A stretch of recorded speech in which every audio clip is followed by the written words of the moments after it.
نحمده ونصلي ونسلم على رسوله الكريم اما بعد فاعوذ بالله من الشيطان الرجيم بسم الله الرحمن الرحيم قال الله تبارك وتعالى في القرآن المجيد لقد كان لكم في رسول الله اسوة حسنة صدق اللہ العظیم۔ عزیزان من، آج کا ہمارا عنوان ہے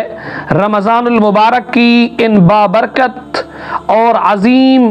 نیک گھڑیوں کے اندر آج کا جو ہمارا عنوان ہے وہ یہ ہے کہ ہمارے نبی پاک صلی اللہ تعالیٰ علیہ وسلم رمضان المبارک کیسے گزارتے تھے،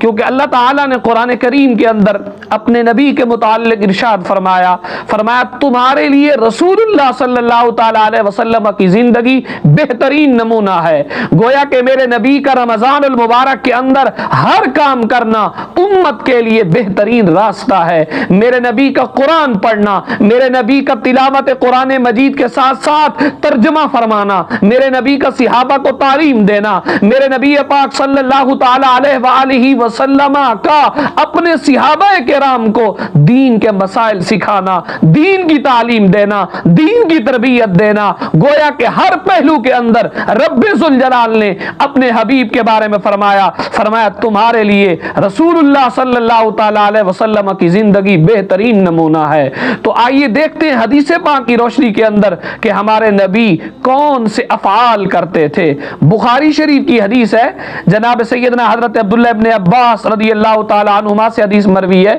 آپ کہتے ہیں سرکار علیہ الصلوۃ والسلام لوگوں میں سب سے بڑھ کر سخی تھے، خاص طور پر رمضان المبارک کے اندر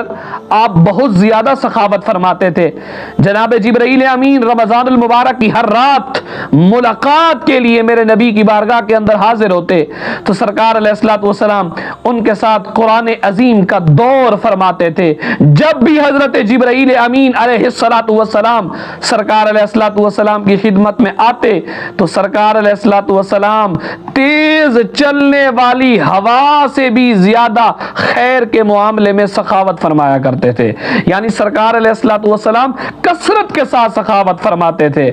اور نبی پاک صلی اللہ تعالی علیہ وسلم کے متعلق ام المؤمنین سیدتنا سیدہ عائشہ رضی اللہ تعالی عنہ آپ فرماتی ہیں ماہ رمضان المبارک کے اندر سرکار علیہ الصلوۃ والسلام کا رنگ مبارک متغیر ہو جاتا تھا اور نماز کی کثرت فرماتے، خوب دعا کرتے، کیونکہ میرے رب نے بھی فرمایا ادعوا ربکم تضرعا وخفیا، تم اپنے رب کی بارگاہ کے اندر خوب گڑ گڑا کر دعا کرو، دعا مانگنا،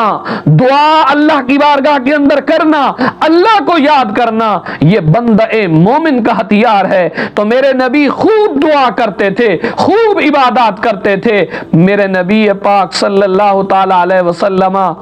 کثیر انداز کے ساتھ آپ عبادات کرتے۔ نبی پاک صلی اللہ تعالی علیہ وآلہ وسلم اس انداز کے ساتھ عبادات کرتے، قیام مبارک فرماتے کہ ساری رات میرے نبی قرآن کریم کی تلاوت فرمایا کرتے تھے۔ لیکن یہ بھی یاد رکھیے کہ جس بندے کو رب ذوالجلال رمضان المبارک کے مہینے کے اندر موت عطا فرما دے، جس بندے کا رمضان میں انتقال ہو جائے، وہ بندہ بڑا ہی خوش نصیب ہے، وہ بندہ بڑا ہی خوش بخت ہے۔ اللہ تعالیٰ نے اس کے نصیب کا ستارہ چمکا دیا ہے۔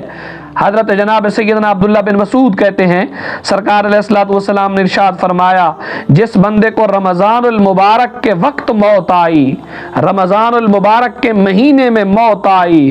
گویا کہ اس نے اپنے لیے جنت کے اندر داخلہ کروا لیا۔ اور فرمایا کہ جس بندے کو ماہ رمضان المبارک کے اندر موت آتی ہے، ماہ رمضان المبارک میں مردوں سے قبر کے اندر عذاب کو ہٹا دیا جاتا ہے، مردوں سے عذاب کو دور کر دیا جاتا ہے۔ حتیٰ کہ ام المؤمنین سیدتنا سیدہ عائشہ صدیقہ رضی اللہ تعالیٰ عنہ آپ فرماتی ہیں کہ سرکار علیہ الصلوۃ والسلام نے فرمایا جس بندے کا روزے کی حالت میں انتقال ہوا، اللہ عز و جل اس بندے کو قیامت تک روزوں کا ثواب عطا فرمائے گا۔ تو اے نادان انسان، اس سے بڑی خوش قسمتی اور خوش بختی کی اور کون سی علامت ہو سکتی ہے